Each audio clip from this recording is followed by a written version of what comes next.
right, well, it's 2 o'clock. Do we have everybody that's gonna be here? Yeah, is Jeremy on the phone? Tracy? We do have a quorum for sure, yes.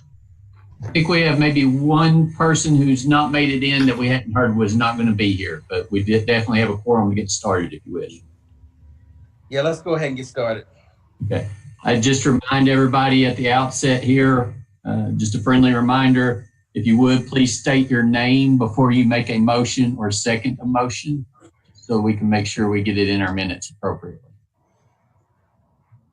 All right, Jeremy, I told the group, I don't know if you heard me. I need you to keep the meeting flowing. I'm homeschooling and I don't have everything I need in front of me. I'm not as comfortable at home as I am in the office. Okay. So are you giving me permission to call the meeting to order? Yes, sir. Okay, so meeting's called to order. Can we confirm a quorum and notification to the press, please? There is a quorum and the press has been notified. Okay. So the first item on the agenda at that point is the consideration and approval of minutes of the meeting held May 28, 2020.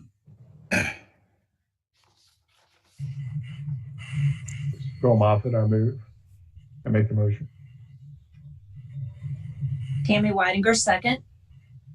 Thank you. Any other discussion? All in favor?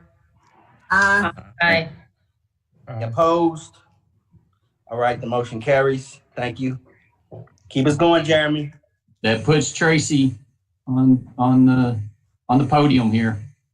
All right, thank you. Good afternoon, members of the board. We got a handful of bond resolutions for you this afternoon. First is the board agenda item number 3, which starts on page 7 of your board packet. It's an inducement resolution for the Alcove at Russell. The Alcove at Russell project is requesting bond authority in an amount not to exceed $30 million. This project involves a new construction of 208 units in Lexington. The project will serve 208 households at or below 80% AMI. As the financing progresses for this project, it will be brought back to the board to authorize the issuance and sale of the bonds through a separate resolution. The development team is listed on your board agenda item, and staff recommends approval. Okay, any questions for Tracy? If not, was there a motion? Jerry Yates, I'll make the motion. Thank you. I need a This second. is George C. I'll second it. Thank you. Any other discussion? If not, all in favor? Aye. Aye. Are there any opposed? All right, the motion carries. Thank you very much. Next is agenda item number 4. This is the inducement resolution for Jefferson's Landing Apartments, which starts on page 11 of your board packet. Jefferson Landing's apartment is requesting bond authority in an amount not to exceed $35 million. The project involves a new construction of 240 units in Louisville. It will serve 71 households at or below 40% AMI, 68 households at or below 60% AMI, and 101 households at or below 70% AMI. The development team is listed on your agenda item, and like the last project, this we brought back to the board through a separate resolution for the final authorization for the sale and issuance of bonds. Staff recommends approval on this one as well. Anybody have questions for Tracy on this? If not, can we get a motion? So moved, Gail Lively. Joanna Shea, second. Did you get that second? Is there any other discussion? Yes. Sorry. Yes, I did get it. Thank you. Okay, thanks.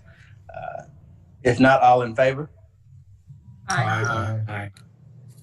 Any opposed? Motion carries. All right, Tracy. Thanks. This is agenda item number 5. It's an inducement resolution for the Bouvet. It starts on page 15 in your board packet. The Bouvet project is requesting a bond authority in an amount not to exceed $43 million. This project involves a new construction of 283 units in Louisville. The project will serve households at or below 80% AMI. The development team is listed on the agenda item, and this is just an inducement resolution, so it will be brought back for a final resolution down the road. Staff recommends approval. Any questions for Tracy?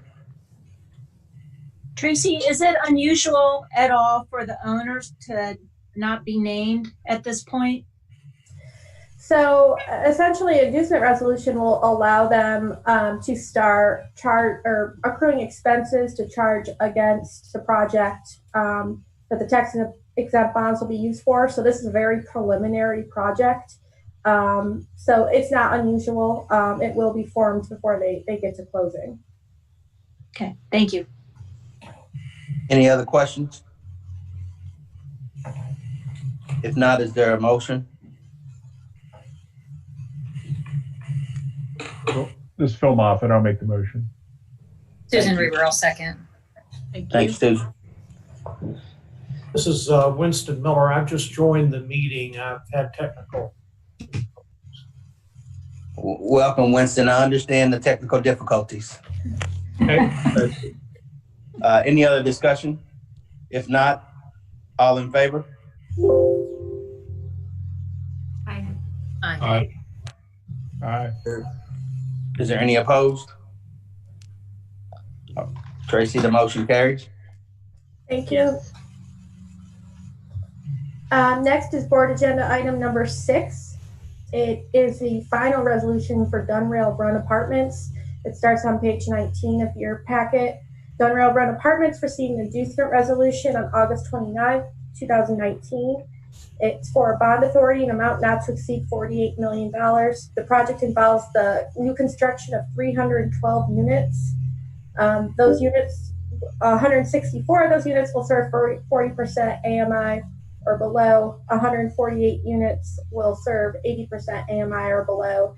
This project is also located in Louisville. The development team members are listed, and staff recommends approval for the final resolution for the issuance of bonds for Dunrail Run Apartments. Anybody have any questions for Tracy on this?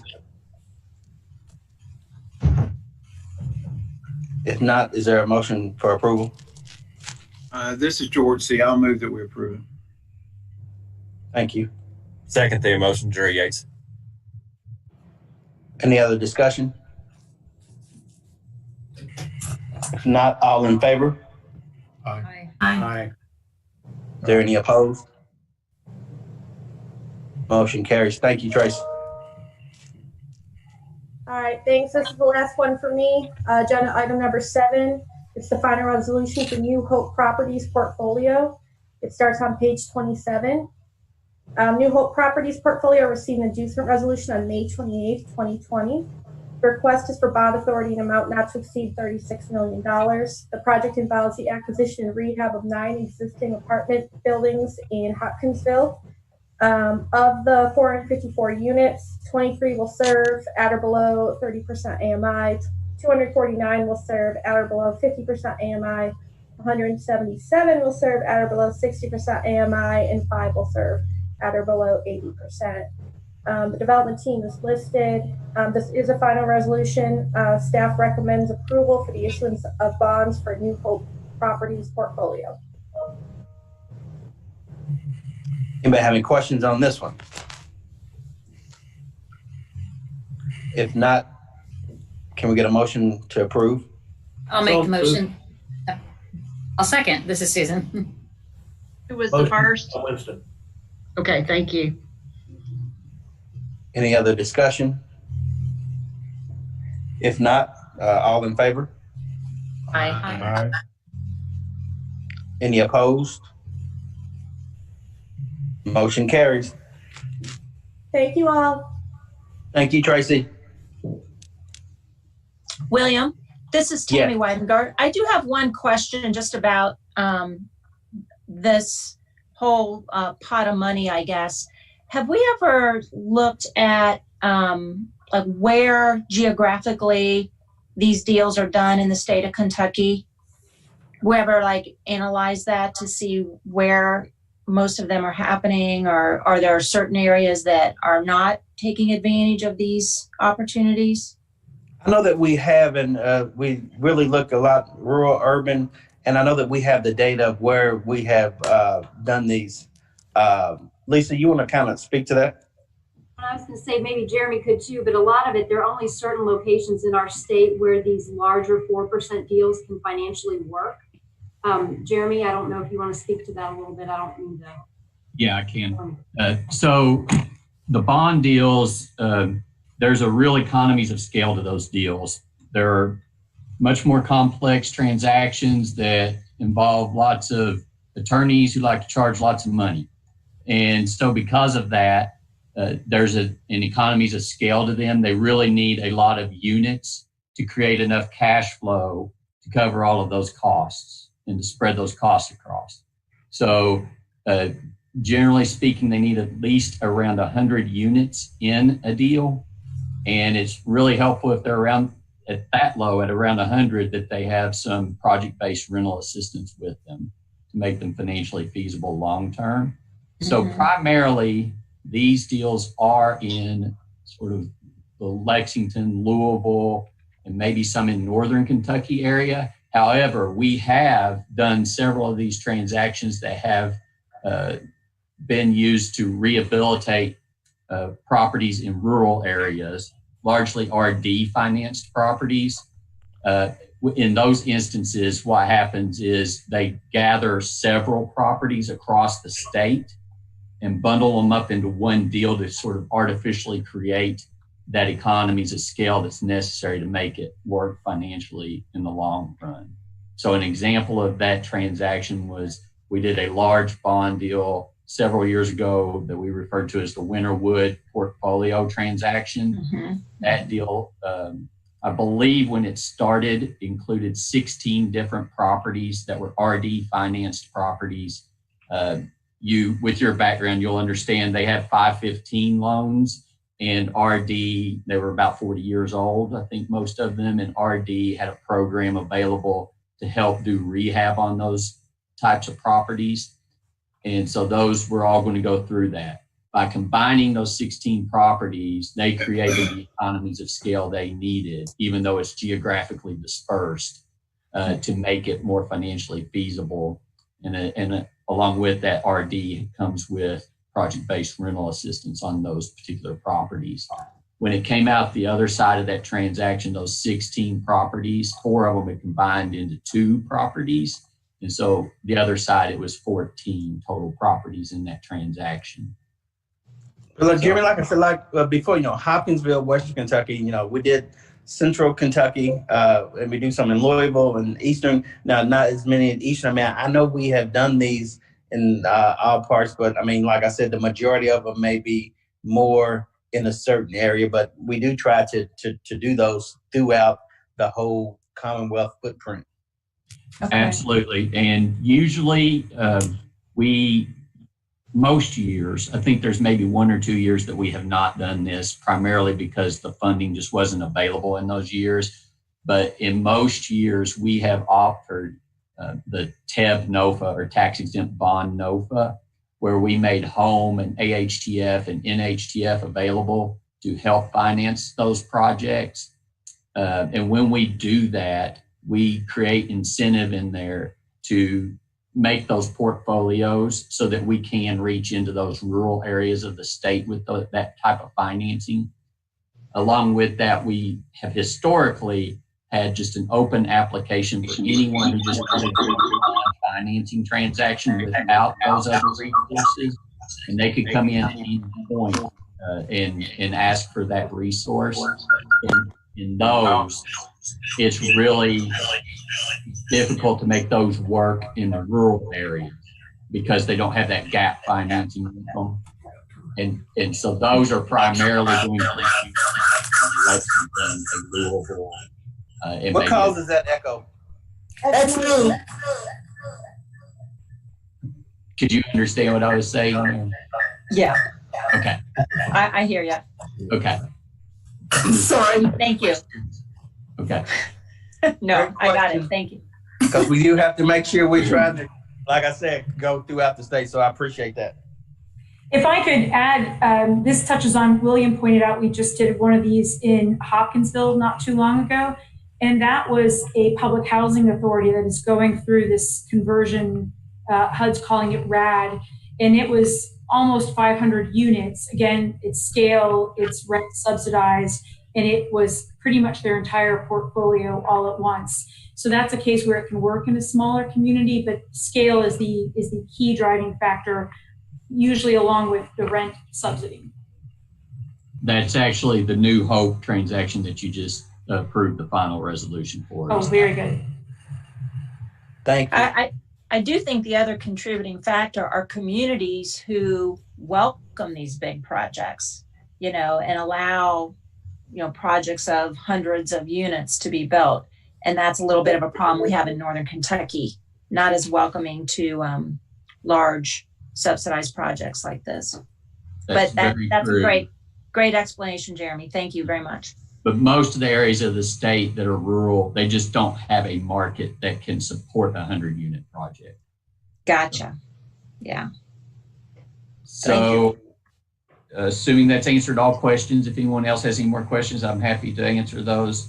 If not, Wendy is up to present the KHC allocation plan actuals for fiscal year end June 30th, 2020.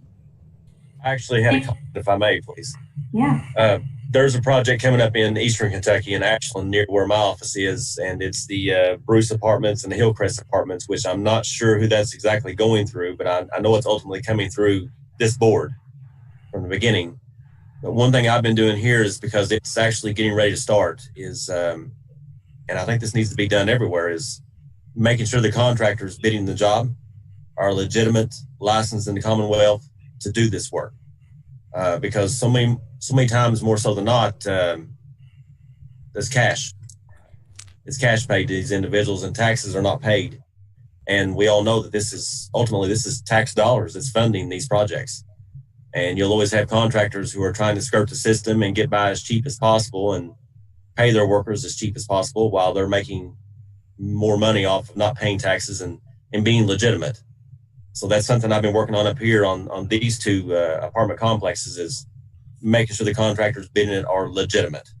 I just wanted to add that. Good job. Thank you. We appreciate that. And that is a bond transaction that I believe we referred to it as the Ashland portfolio that did go through this board and was approved by this board. And it does include the apartments you mentioned. And there's another one. I think it was Glalo, and it's changing names now.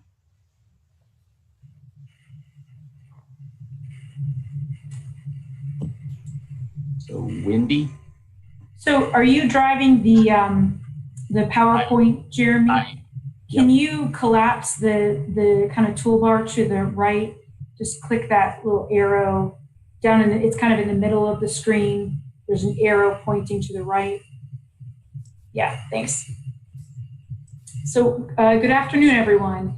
I am here just to give you an update on kind of as we've closed fiscal year 2020 with our programs, kind of what our impact was, where the dollars went. In a little bit, Jim Statler is going to share with you the fiscal year end numbers for our internal costs and revenue and operations.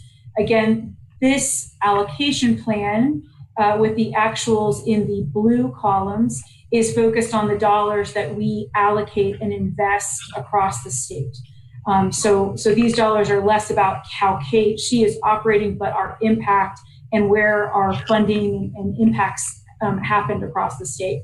So this is really just an update to let you all know how we did compared to our projection at the, well, really even before 2020 fiscal year began.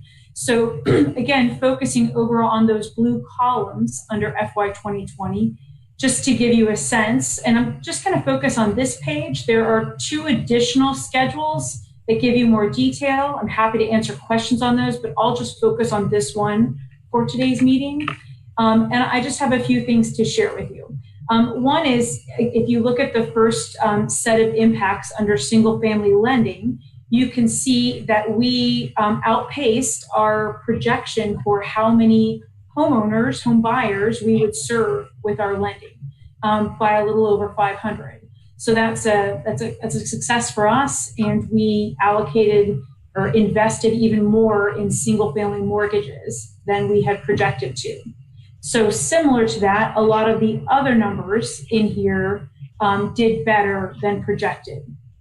One exception to that is with our buyers receiving down payment assistance, we're just a little bit below. I'm sorry, I'm mixing those up. No, we outpaced that as well.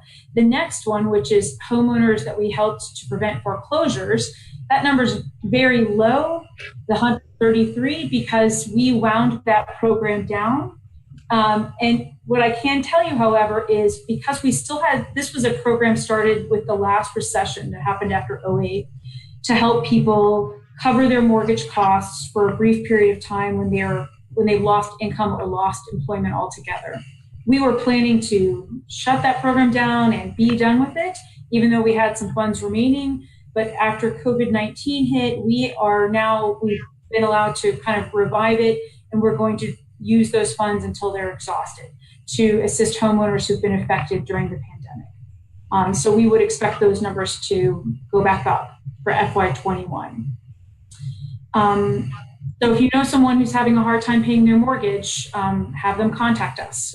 When the dollars are gone, they're gone, but we want to help folks. In addition, we outpaced our numbers on homeowner counseling. That's us helping folks either get ready to buy a home or maintain their ability to keep their home after they own it. In the next band, homeownership production, this is the repair, rehab, or construction of homes for new home buyers. This number is far lower than what we had projected. And there are a couple of reasons for that. The main reason is COVID-19. Because some of the work that happens in this category is the repair of homes for existing homeowners, we asked a lot of our partners to stop doing that work when the pandemic hit. Some have resumed with really clear protocols in place, but really we just hit a giant pause on a lot of the work that happened in this area. And that's why that number is just far lower than before. The next category, which is multifamily production, that's Tracy's area. You can see we funded or financed almost 3,000 units this past fiscal year, far, far outpacing the number we anticipated. That is largely due to the fact that we have grown our bond financing such that it is producing funding and financing way more units than we used to with those dollars. So we've really made the pie bigger and are producing more units in multifamily. The next band is rental assistance, and this involves our Section 8 voucher program, our project-based Section 8 contract administration, and a small tenant-based rental assistance program that we run. And that we served 27,000 households. So that's more than 27,000 people. I want to make sure you all know that. And that's just slightly under. That's always a little bit of a guess. Some of this has to do with we are spending more rent assistance on our existing households because many have lost income during COVID-19. A lot of those tenants have to pay some portion of their rent. If they've lost income, we have to pay more through the program. And so that's what that number is reflecting. The next band is our homeless and special needs programs. And as you can see for FY 2020, we served around 7,100 individuals with shelter or some other homelessness solution. That's under our target, but that's always a hard number to get a perfect estimate at. I don't feel bad about that number. And then our number for housing for persons with AIDS is also down. Part of that is because we are serving folks with longer term, more permanent solutions. So the amount of assistance per household is going up to keep them permanently housed for a longer period of time. The last category in this is our energy efficiency and weatherization. This involves us going out to the homes of existing homeowners and doing energy efficiency and weatherization improvements to lower their energy bills. And we are slightly under our target on this. Again, COVID-19 led us to pause some of this work because it involves going into occupied units. So our numbers aren't as down as I might even have expected due to COVID-19, but they were significantly impacted. We now, for most programs, have some protocols in place for how they can safely resume work. We are not forcing any of our partners to resume work on occupied units if they don't feel like it's safe. And wherever we can, we're going to grant them extensions to utilize their dollars. Hopefully when it's a safer time to do so, if they don't feel like it's okay in their county to get going. So all told, we're looking at almost $1 billion of investment. And if I remember right, I had the number pulled up of how many households we have hit. I think it's around, I don't want to get it wrong, around 51,000 households or units impacted last fiscal year. And I'm happy to answer any questions. I won't bother with the detail on the next two schedules unless you all have specific questions. I'm sorry. Anybody have any specific questions for Wendy? I would just say congratulations. It sounds like in spite of COVID, we were able to get quite a bit done. Mm-hmm. We have done a lot of workarounds, a lot of interim policies. We can't, while we weren't doing inspections of occupied units like for Section 8, we created a landlord self-certification. It's not perfect, but it's something to get us through. So we did a lot of just trying to figure out how to keep things going with the new abnormal. It's great. This has been really good. I want everybody to know, man, if we don't ask Wendy any more questions, she's going to stop talking. I think Jim Statler's going to start, so we may want Wendy to keep talking.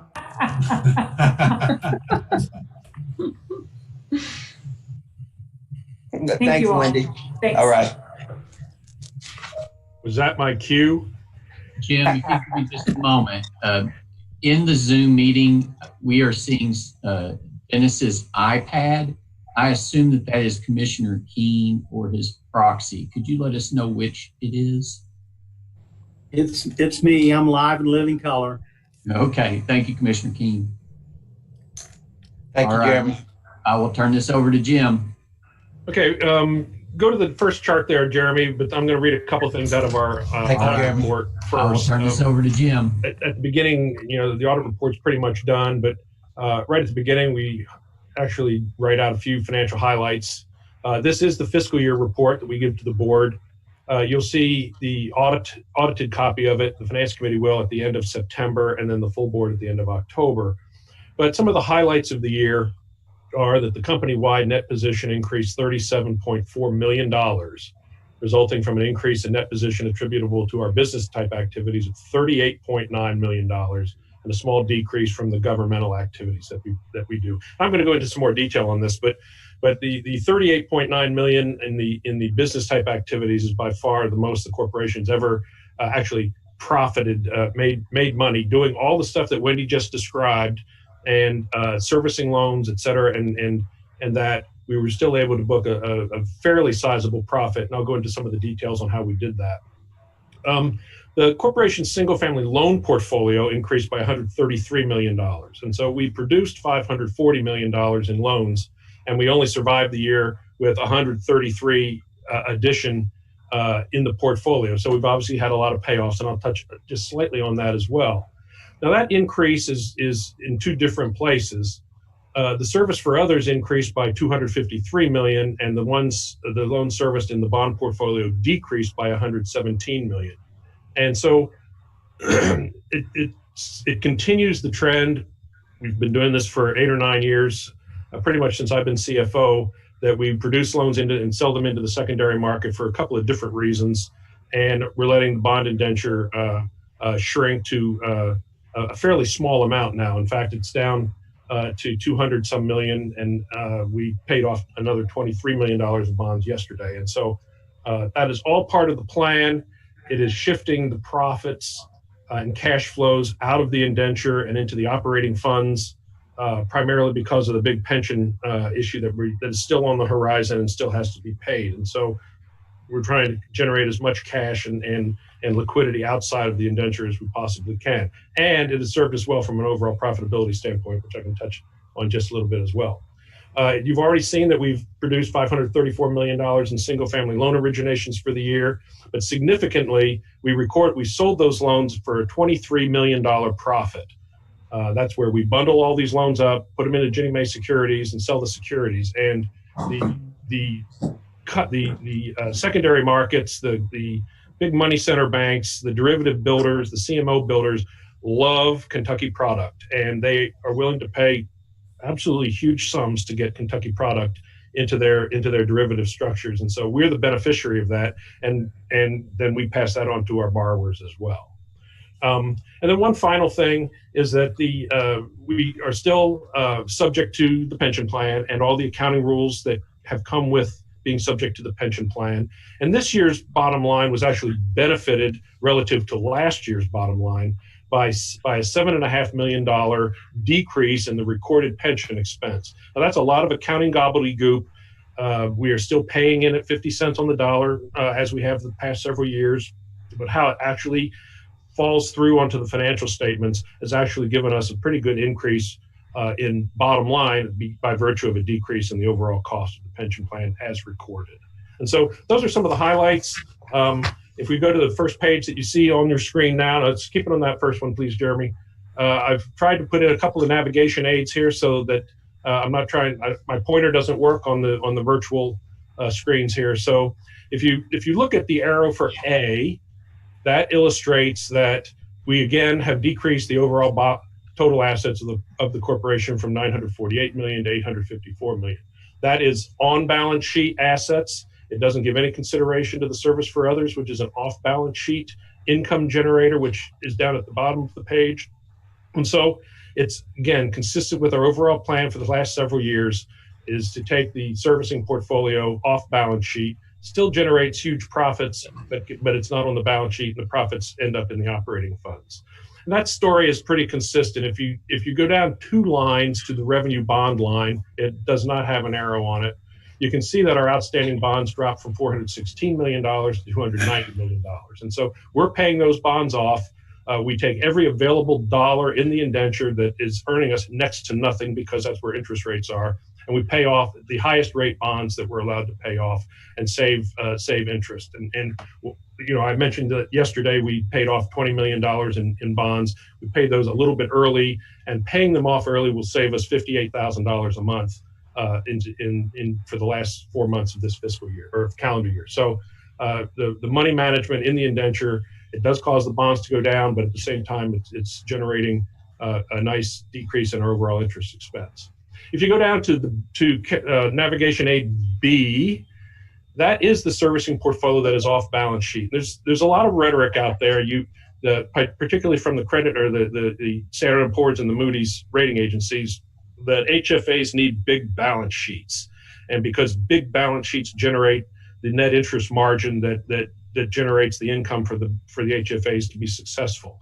Well, the interest margin is nothing more than a glorified servicing fee. And so you can earn a servicing fee with having a bunch of loans and bonds on your books, or you can do it by servicing loans and keeping that servicing generation, that income generator, off the books. And we get better execution by selling our loans into Ginnie Mae pools, cashing out a lot of the upfront costs of generating the loans, and then living off of the servicing fee going forward. And so you can see that we grew from $2.2 billion, to $2.4 billion for the year. Now, critical to the profitability of that servicing portfolio is the servicing fee that we earn on that portfolio. And we actually showed a small decrease in that servicing fee from 33.3 basis points to 32.7 basis points. And so that basically says that we sold a little bit of that income strip off for cash and generated a slightly lower net servicing fee. And when we measure the performance of the gains on sale of loans, we always factor into it how much servicing fee did we sell off to get that cash gain. And it's a trade-off, but generally what we're able to do is we sell a little piece of that strip off. then the loans can pay off. And I'm going to talk a little bit about payoffs and sometimes some of the negative things that happen from that. And so it's really, I think, a very good looking balance sheet, and the off balance sheet asset and servicing fees we're generating are really looking good as well. Next chart, please, Jeremy. This is a chart that the board is familiar with.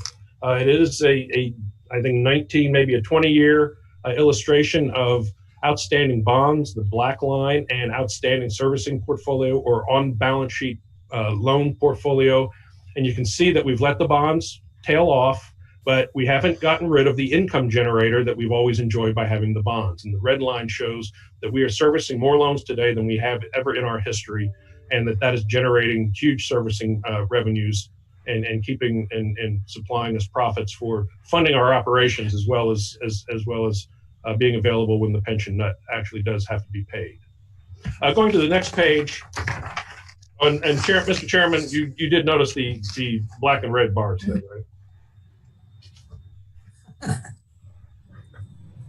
I did. Thank you. Okay, just making sure. This is our income statement, or pro forma income statement, and a couple of the items that we've already talked about are highlighted here. If you look at arrow A coming in from the left side, that $38.9 million is our net income for the year from the business side of our business. And so you can see that when we were all done and taking care of all the housing and needs that Wendy just got done speaking of, and originating the loans and then servicing the loans through, and helping the first-time home buyers of Kentucky own and get into the wealth building business of owning a home, we still are able to walk away with a sizable profit. At some point, when we don't have the pension nut that we have to pay for and accumulate funds for that, these are the funds that we would put back into our mission, once we've got pension and the sins of the past behind us. We generate this kind of income to put back into the Commonwealth's housing needs. And so with this juggernaut that we have been able to build, once the pension thing is behind us, we will be set pretty well to really become more of an influence in the affordable housing arena here in the Commonwealth. Looking at arrow B, the $10,425,000 number there, that is how much better fiscal 20 is than fiscal 19 is. And so we really we're favored by two or three things that enabled us to really improve upon what was a record year last year by nearly $10.5 million. And the two biggest contributors to that is Navigation Aid C, which is the gains on sale of mortgages. We sold fewer mortgages this year than we did last year, and yet made $6.2 million more selling them. And I've told this board before, and I've told the finance committee of the board before, that it escapes me how the pricing, how some of these folks are able to pay what they pay for our loans. And we sold 4% Ginnie Mae's last month, and they paid us $113 for them. So that's a 13-point premium over the face amount of those loans, which is just huge. Now, granted, the yield potential, the yield appetite out there is practically zero with rates being where they are, but still, it's just unbelievable pricing. And rates being what they are now, we're not going to be able to issue any 4% securities. They'll be issuing 3.5s and 3s. But at the same time, we're getting a lot of first-time home buyers coming through here. We do not participate in the refi market. I'm a servicer. I'm a loan servicer for 40 years, and loan runoff is the worst thing that can happen to somebody that's got an investment in servicing, because you pay for that servicing right, somebody pays you off. You lose the access to that income stream. But the way we've structured our secondary market program is that we do not have any cash investment in the servicing strip. And so it pays off. We don't have to write something off. Now, a lot of servicers have to write what their investment was in those servicing strips. We have already been recovered the cost of the servicing strip. Now, loan pays off. We lose the future income from it, but at least we're not writing anything off. The other thing about servicing is that the servicer doesn't like to see payoffs. I was in the private sector for most of my career. This is not the private sector. Our job at Kentucky Housing on the single family side is to get people into homes for the first-time home buyer. When I have a first-time home buyer borrower pay me off, that is an indication of the success of our program. We got somebody into a home, and they were able now to either have the financial wherewithal to refi at a better rate or sell their home and thereby move up in the wealth building food chain of home ownership. And so I'm not upset like I would be in the private sector with seeing these borrowers paying the loans off, because that is an indication that what we did was successful. We got them started on the wealth building of home ownership, and they're continuing and showing and being able to demonstrate the ability to move up. Going to arrow D, you'll see the general administrative expenses dropped by $4 million. I previously discussed that the pension costs went down by $7.5 million. That was offset by a $2 million COVID provision that's in this year's financial statements.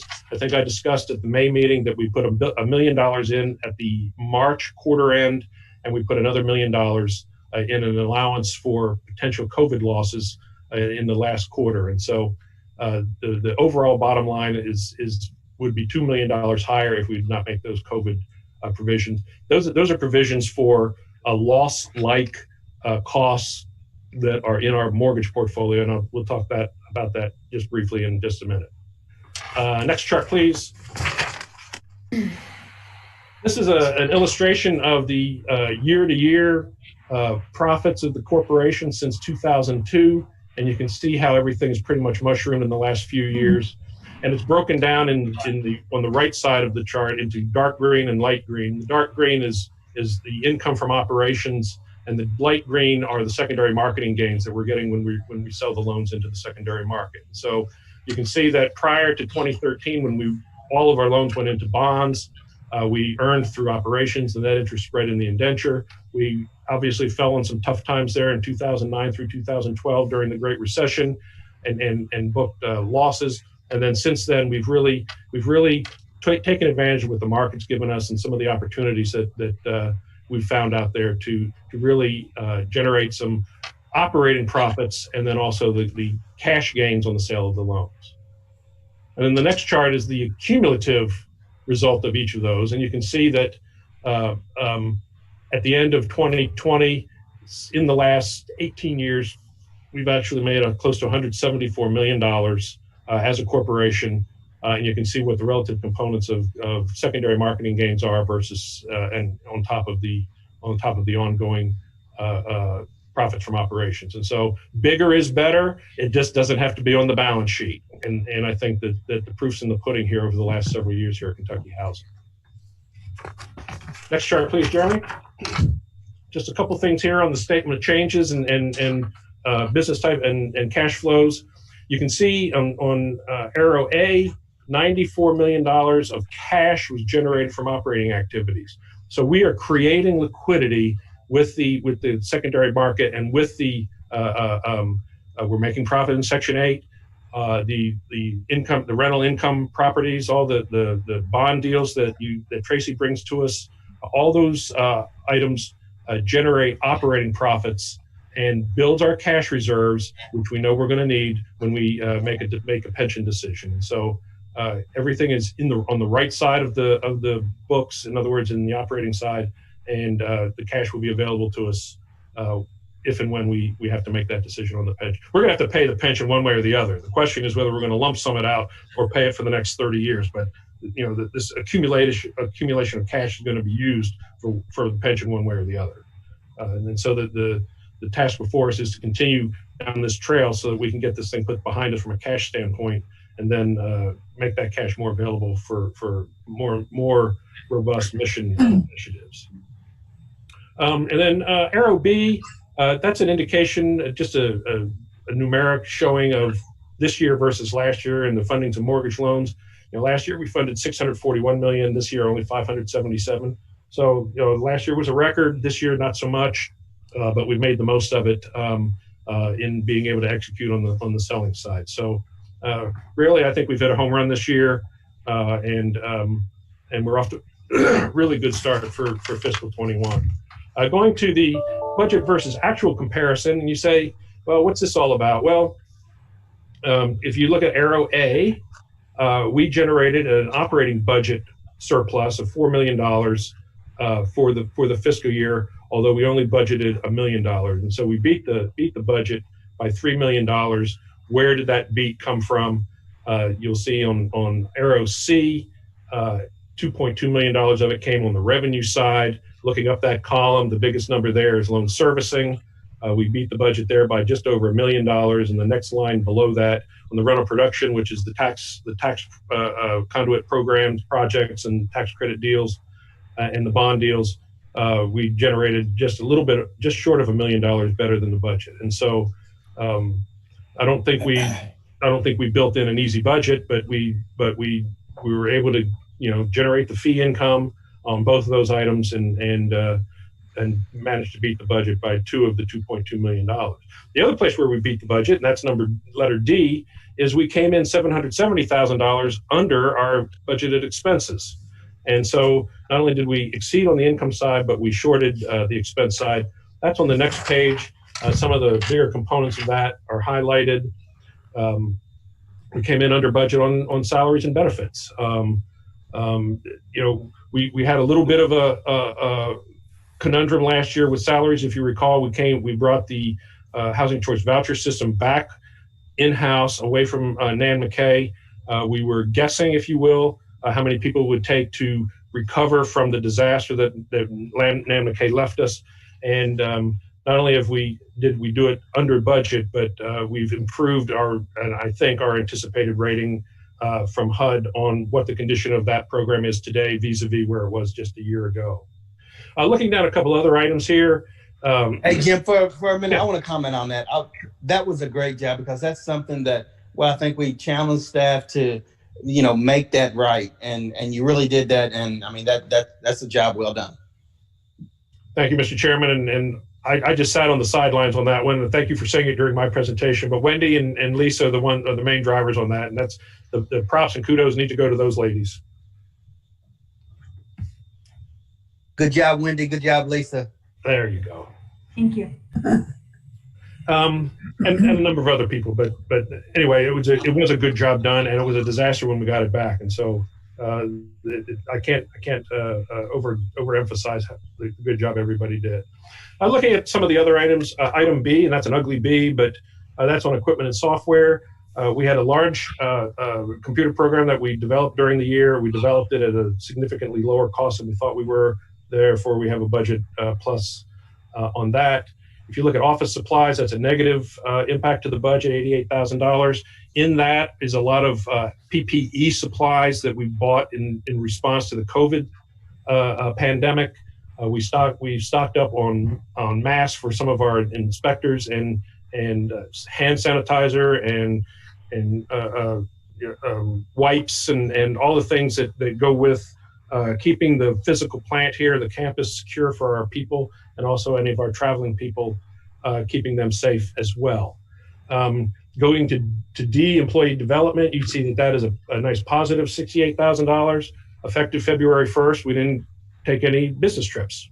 We didn't go to any seminars. And we've done a lot of things remotely and virtually, but it didn't involve travel, and it didn't involve high cost membership fees or session fees, and we were able to come in with a nice budget surplus, or a nice under budget on that. Legal fees, it saved $107,000. That's the wind down of the HHF DAP program, and it was corresponded by a decrease in the fees that program was generating. Liquidation shortfall, item F, that is an anomaly that is you have when you service government loans for Ginnie Mae pools, and when payoffs go up, that negative number goes up. And so we've been swamped with payoffs, and as a result, we've incurred a lot of liquidation shortfall. That's a normal cost of servicing Ginnie Mae loans. It is contemplated when we decided to do Ginnie Mae servicing. It's offset by the servicing fee we get from servicing the loan. So it's just a normal piece of that. It just shows up as a nasty on a report like the one you're looking at here. And then G, which is foreclosure losses and release fees. There's a couple things that work there. Release fees have gone up. They've gone from like $13 or $14 per up to north of $40 per release. And then also there was a classification difference in the actual column this year vis-a-vis the budget. And so it's a negative budget item in this analysis, and it's offset by a pickup in the HAF accounting that is not in the budget work papers. And so they pretty much offset each other, and it just shows up in two different places. But overall, again, I think we hit a home run. It's just been a really good year. Good execution. Completely abnormal since February.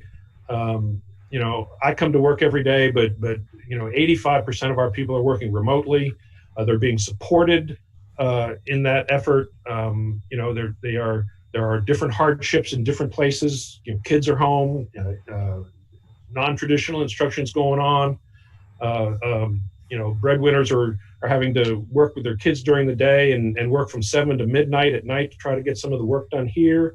I mean, it's everybody's just manning the boats and somehow we're getting it all done and doing it reasonably successfully. And so I congratulate us all. And if you'd have told me a year ago we'd be doing board meetings virtually and that, I'd say no way.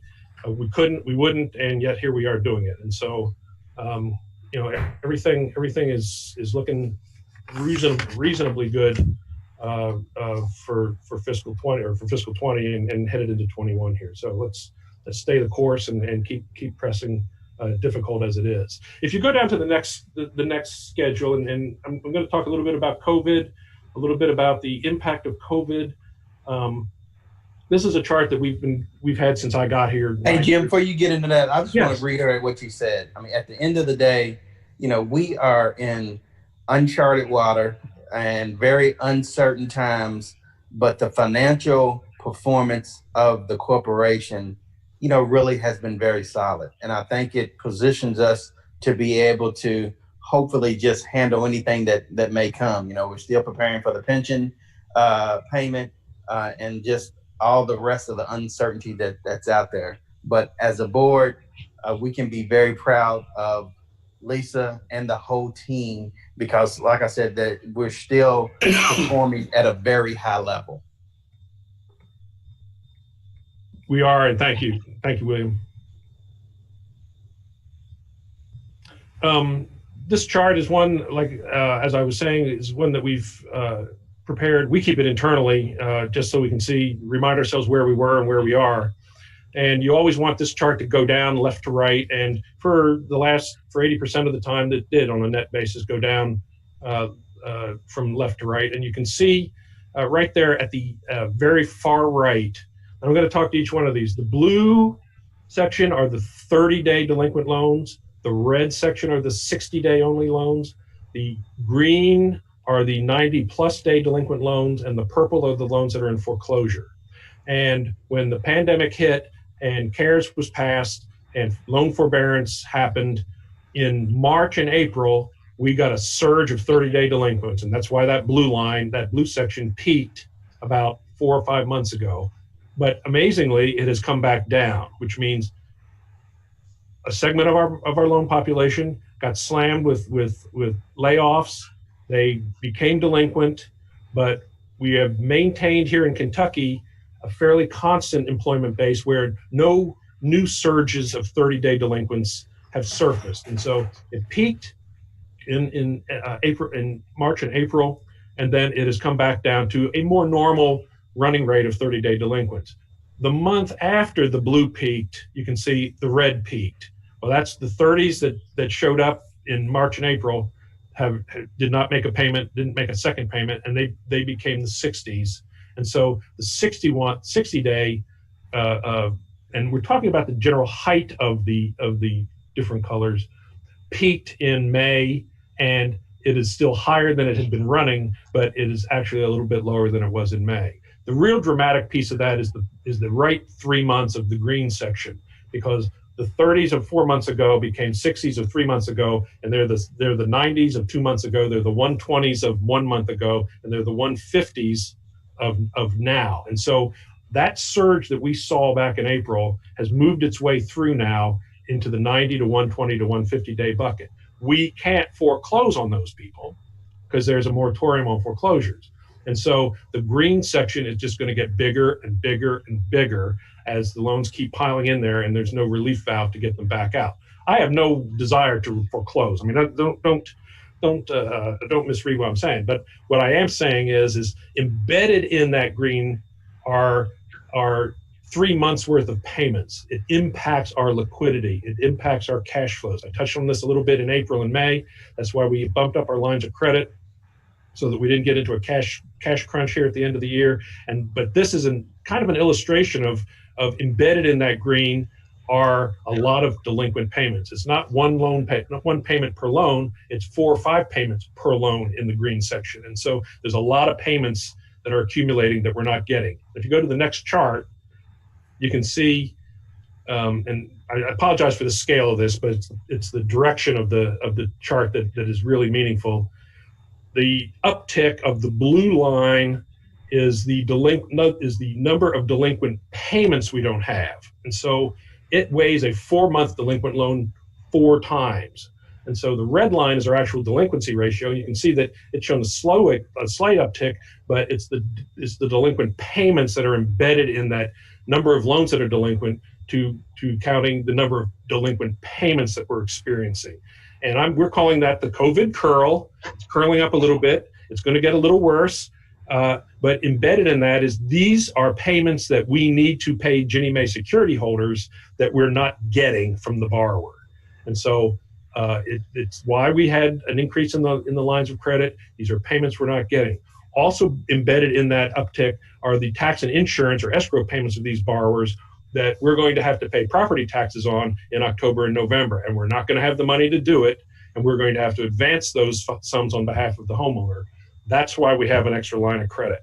We knew this was going to happen to us back in April. We negotiated the line. This is why. And it's a kind of a visualization of what is happening to us from a cash flow standpoint and why we needed to get those lines of credit to further to pay on these shortfalls. So anyway, I think that's all I got on this. Just a couple of final comments.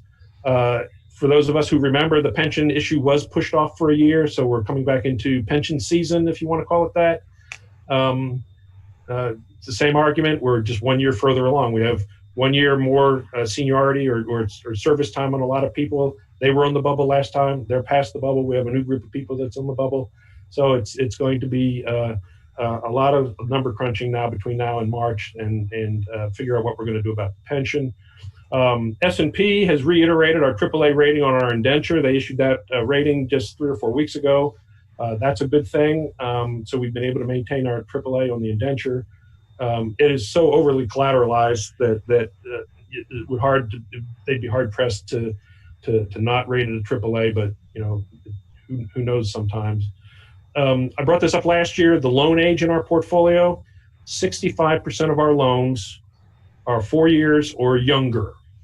And so, and I said last year, very little of our portfolio has been through a recession, and we got hit into this COVID thing, and we've got some delinquencies. I'll cover them in just a second, but we still have a very young portfolio that has never really experienced a traditional recession. And so we are on guard for an economic upheaval that is different than more traditional than the COVID upheaval.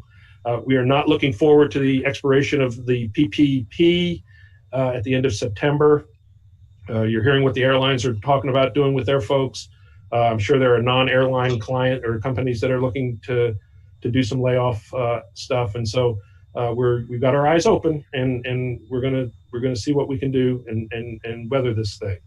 The forbearance that we're seeing on the loans, that money will be paid back. It's not money totally down the toilet. It will be paid back, whether it comes in the form of a claim against HUD or an MI company or VA or RHS, or recovered through modification from the borrower, him or herself, or the worst scenario is a foreclosure recovery and a claim against FHA for that. One short statistic, we have 29,250 loans in the portfolio on June 30th. We have been advised by only 1,560 borrowers that they have been adversely affected by the pandemic from an employment standpoint. That is right at 5.3%. Most of those folks got a hold of us at the end of April and a little bit at the end of May. As a witness there, 1,300 of the 1,500 loans had put us on notice by the end of May. And so there's a slug of those that are in default. There's also a slug of those 1,560 that have told us that they have lost income in their family that are current. In fact, half of those, or 40% of those loans are current, 40% of those are in default, and the other 20% are due for August 1st as of the 19th. And so they have a potential for being a default if they don't make the payment by the end of the month. So these are relatively low numbers compared to some of the horror stories I've heard in some states and some portfolios. I think we have a good set of borrowers. We have good Kentucky ways of doing things and honest people, and they're doing everything they can to keep the loans current and keep their houses. And so they're taking advantage of things that are available if they need it. At the same time, if they have the money, they're making the payments on their loans. So we're very thankful for that. And we're getting slammed with payoffs. So 327 million in payoffs for the fiscal year 2020. That's 80 million more than our next highest year, which was back in 2007 or 2008.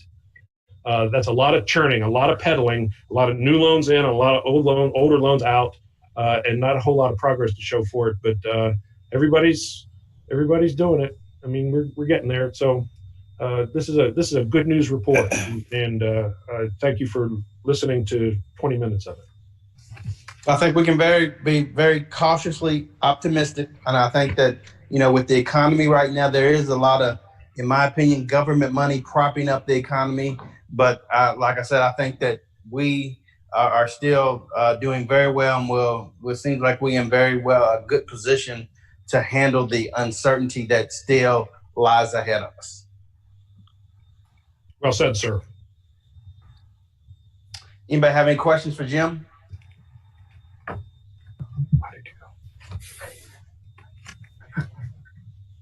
All right, Jeremy, where are we going? What's next? It's still me. I'm sorry, Mr. Chairman, but this is a bunny. We need to change the authorized signers to do business with Ginnie Mae. Mr. Van Meter is no longer a controller, and he's been replaced by a young lady named Christina Keys. And so we have to fill out a new form. The exhibit was circulated, I think, in the mail out last week. Amazingly, with nobody here, we got 6 original signatures on one piece of paper in the last 5 days. And so, what we do need from the board is the approval of a resolution authorizing the 6 individuals on this form to execute documents so that we can continue to participate in the Ginnie Mae program, which is, the results of it gives us the out for our loans and the profits on some of the loans. So management recommends approval of this list so that we can get the names changed to Ginnie Mae. All right. Is there a motion for approval? I so move, Winston. This is George. I'll second. Thank you. Any other discussion? If not, all in favor? Aye. Aye. Aye. Aye. Any opposed? Motion carries. Thank you. I'm still up, Mr. Chairman.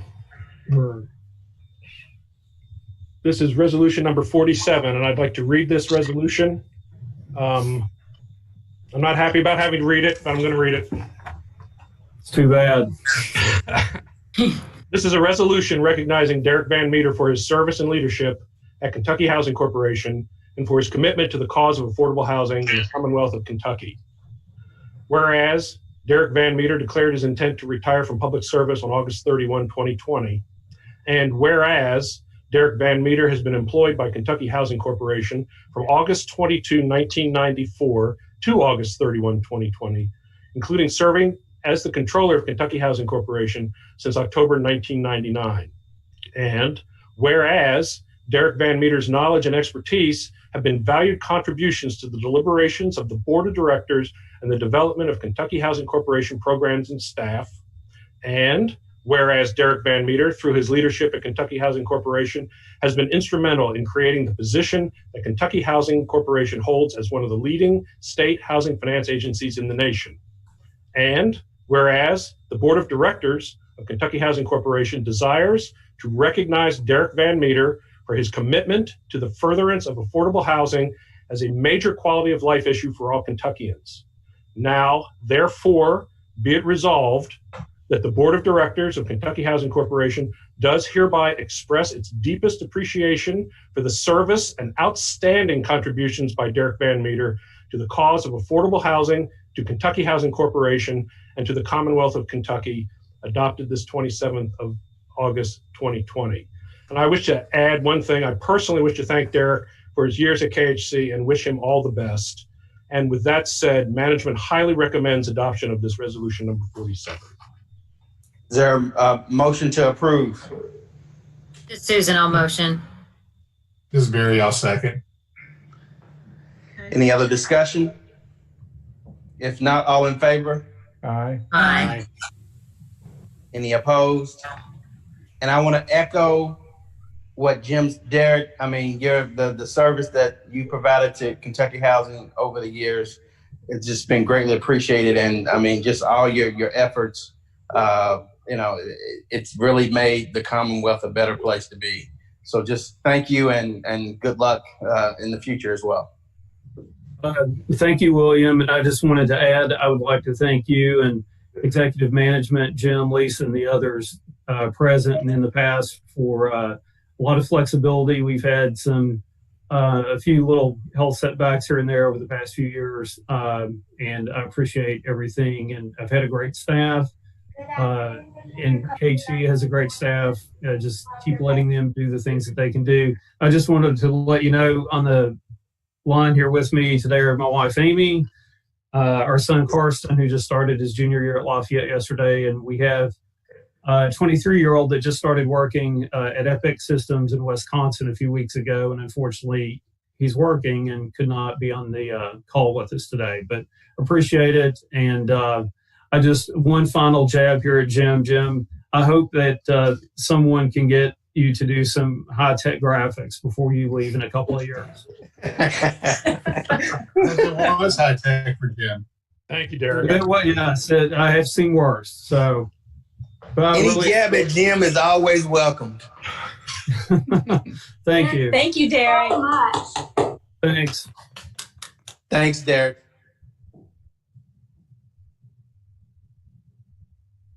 That's all I got to say, Mr. Chairman. All righty. Okay, so that moves us to informational items. And if Lisa, if you'll bear with me just a moment, I've been derelict in introducing someone to the board. The last couple of meetings, some of you may have noticed that there's a person attending these via Zoom named Katrina Miller. Unfortunately, you haven't had an opportunity to have an in-person board meeting yet since Katrina's been with us, but many of you will recall that we had a gentleman named David Stark who was serving as Deputy General Counsel for several years. He did an outstanding job for us, but he got another opportunity someplace else and chose to resign here and take it.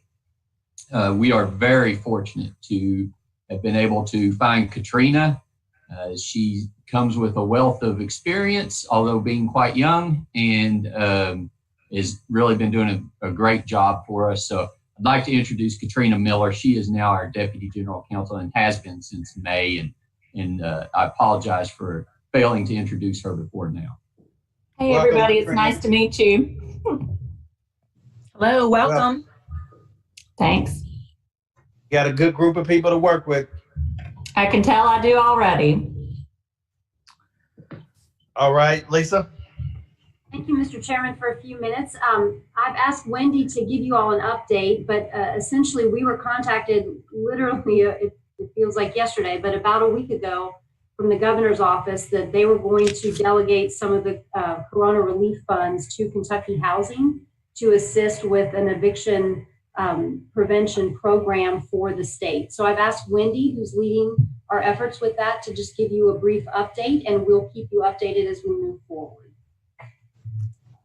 Yes, thanks, Lisa. So this is really great news, also daunting.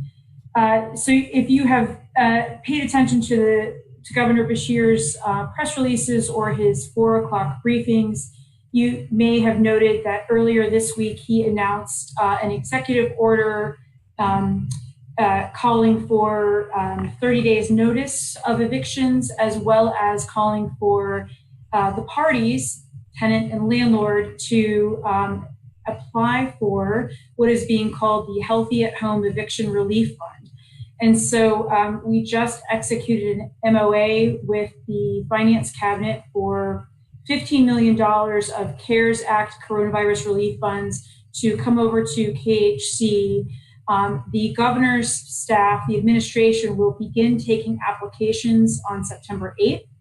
And then on the 21st, there will be a handoff of files and everything. KHC will get the files completed, continue to take new applications if funding allows, and we will do all the QC and everything to then get landlords paid a lump sum to get folks caught up on rent. Part of that will involve either a dismissal of court proceedings or a settlement agreement between tenant and landlord to ensure that they are not evicted and they're given sufficient notice in the future. The assistance will be generous and will possibly pay a future month's rent, depending on your income, sometimes 2 months' rent. The idea being we want folks to remain stably housed during the pandemic. And I will say that we have moved really fast, as has the governor's office, and I feel like it's the only thing I have done over the last week and a half. But it's very good news for the Commonwealth. Mr. Chairman, if I may, this is Lisa. I would just like to personally thank Winston Miller, our Vice Chair, and Secretary Johnson, who have been very instrumental in letting the administration know about our capacity to assist and helping us with that process. So Winston, thank you very much for that. Thank you all for all your good work. You all made it possible. All right. Everything? Any other informational items? Not that I can think of at this time. Any board member have anything that they want to discuss before we get a motion to adjourn?